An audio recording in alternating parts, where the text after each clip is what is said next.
হায় হায়, যার শরীরে টাচ লাগলে ভাগ্য খোলে।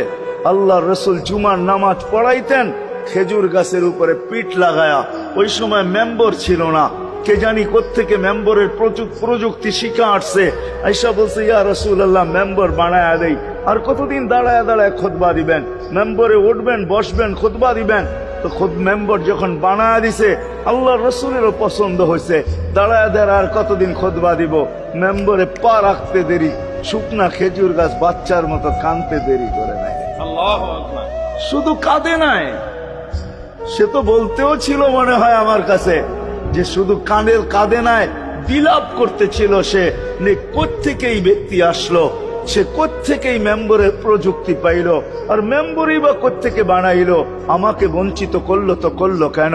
আল্লাহ রসুল তার কান্নার আওয়াজে নিচে নাইমা আসছেন, হাত বুলাইতেছিলেন, সান্ত্বনা দিতেছিলেন।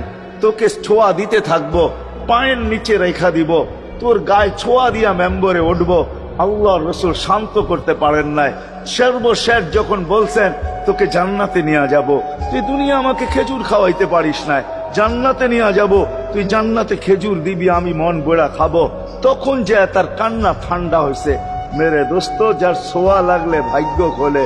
আবু তালেব তো বুকে ঘুমাই, মুহাম্মদুর রাসূলুল্লাহ তো আবু তালেব।